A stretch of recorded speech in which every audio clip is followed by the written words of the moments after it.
Hello, my few subscribers. This video is going to be a little bit different. Basically, I wanted to cover some of the non-essentials of prepping. I started to make a video of this and I goofed, and for some reason it didn't record, so I'm going to have to make this slightly shorter. So what have I got in front of me? I've got some toothbrushes, petroleum jelly, soap, and detergent. Okay, why do I have these items in front of me? Because I think they're just as essential to some extent as food preps and ammo preps and defenses and shelter. Though those three things are top priority, these things are kind of a later thought. But if you have those three things straight away, then you'll have these. Then these are the next things you need to start thinking about right away. Okay, so each thing can have multiple uses.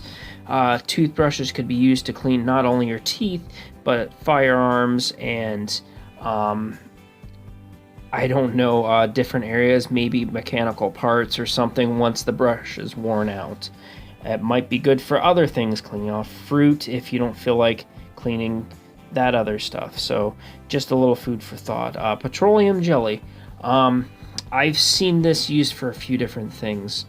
One thing was shoes, putting it over shoes, and it makes it slightly more resistant to water. You can dip cotton balls in this. Take the cotton balls, put them in a separate tin. You can use them as fire starters. It's used for the natural things, protecting the skin from minor scrapes, cuts, burns, and the fun stuff. I'm using a lot. All right, so those two things are kind of out of the way. The next is my detergent over there. All right. So it's not just a regular detergent, and believe me, you want to stay clean. Honestly, I think cleanliness is next to godliness, even in shit hits the fan. Because, frankly, diseases, viruses, colds, I mean, this happens because you don't prep for stuff like this. If you bite it in the butt first, like say with the toothbrushes, if you brush your teeth more commonly and more front, you won't have to worry about whether or not you're going to be able to eat because you have a bad tooth and you have to pull a castaway where you have to find a pair of pliers and knock the tooth out, if you can even do that. And trust me, I'm pretty sure that it's no picnic. But keeping your clothes clean, it keeps bugs off. If it keeps bugs off, or,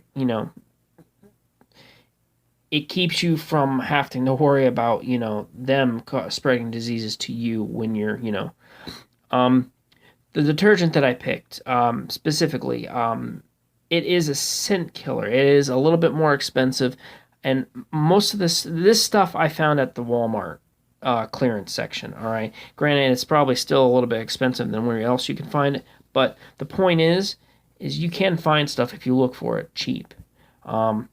Dollar store, Dollar Tree, dollar whatever, flea markets. I mean, you go to any of these places and you can find the stuff that you need, but you got to start thinking a little outside of the box when you're, prepping, and more than just the three essentials.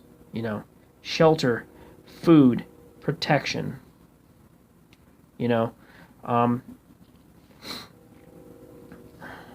I mean, there's water in there, and there's food, and then there's the commonplace fire, and you get it. You get it. If you're prepping, you get this to some extent. Okay, but this is the other stuff that no one cares to talk about to some extent. I mean, everything's like, look at my new toy.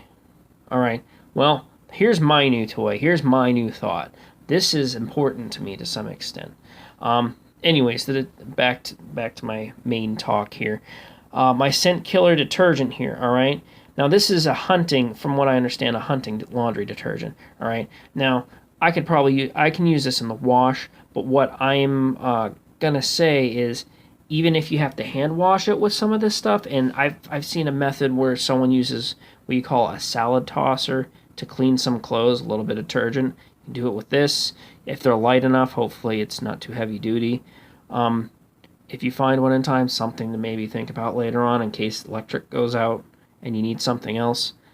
Bam, that. Now, why scent killer? Well, obviously it doesn't have any fruity or flowery smells. So if you are in some kind of danger from people, you won't have to worry about it as much. You'll smell earthy. So, and then it's good for hunting too. Obviously, I'm thinking ahead. I'm thinking pretty far ahead to some extent. But that's why I picked it. That's why as soon as I saw it, I'm like, I must have this.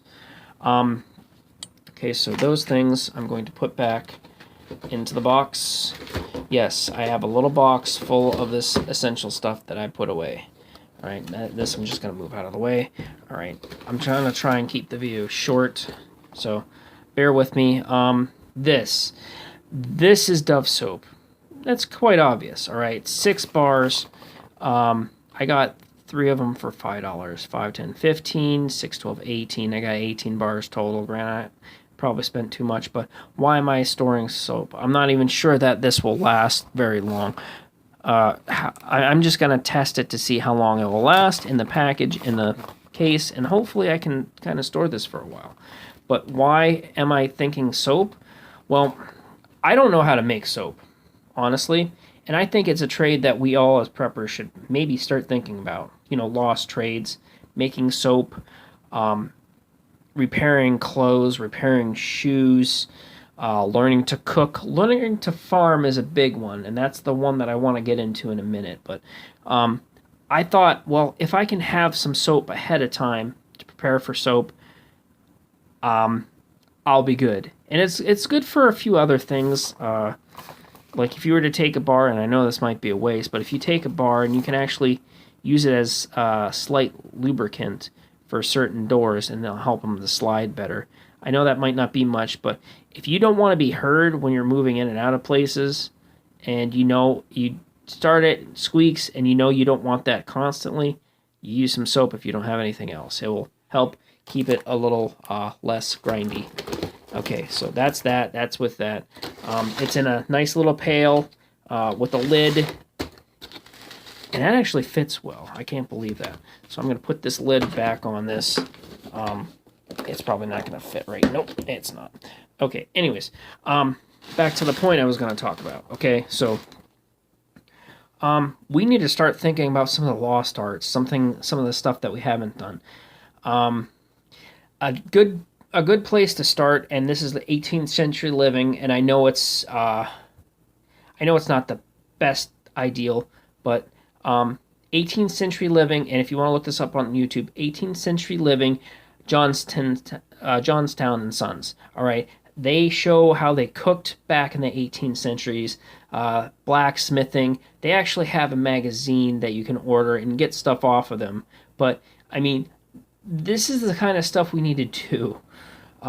We won't have if things do happen, catastrophe does happen, you won't have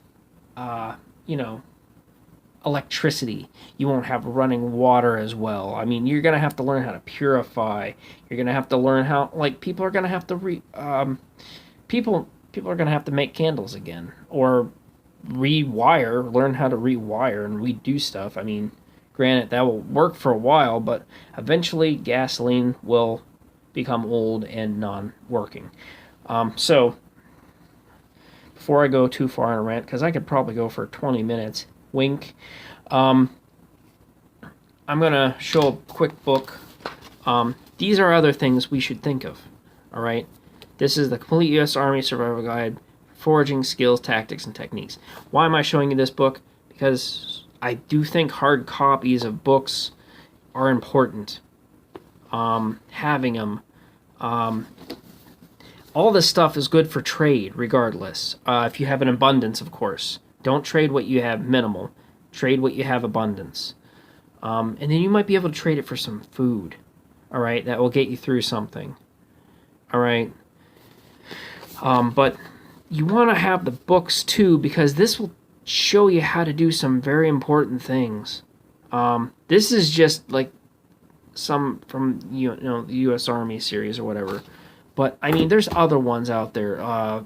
Certain types of vegetables, plants, how to farm, how to carpentry. I mean, we gotta start thinking about all these older things to some extent. And honestly, I think it's important.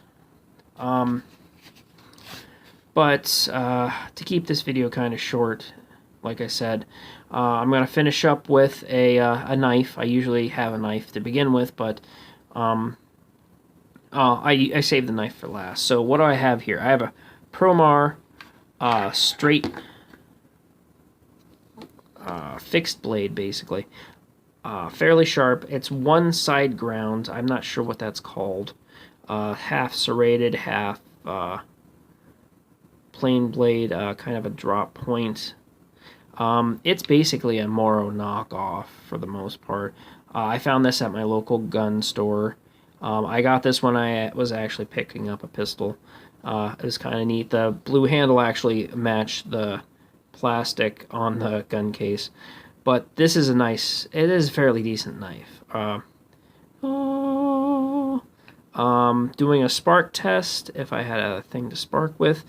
Yes, you can do it. You can use flint and even though it is stainless steel, you're supposed to use carbon steel, but this will give you a light spark, so it must not be the greatest of stainless steels. It's got a Kydex sheath. This ran for, I think, $6 or something like that. I know that I bought a bunch of these and put them in my family's bug out bags and kits. Yes, I made them bug out bags for Christmas one year, and these were the knives that I put in there. I'm not sure how great they are. I mean, the spine is pretty thick. It may not be a quarter of an inch, but it is fairly thick. I mean, it is stainless steel, supposedly, so. Very decent knife. Kydex type holster. I think it even has a drainage hole right there in case water does get in here. It just drains right out, so it doesn't mess up the stainless steel. But you can basically hang this from your belt, mole gear, backpack, whatever. I believe it's for fishing, though, for the most part. But I think you can do anything with it. I mean, I would do anything with it. But that is it. I'm hoping to do more of these and not be so loud. Oh, and by the way, look, hands-free camera, so you can see both my hands. Pretty, huh? Ooh. But yeah. Hopefully to do more of these videos. Hopefully I have a better rant next time, and hopefully I don't drag out as long. But until next time, I will peace out, catch you later, and have a good day.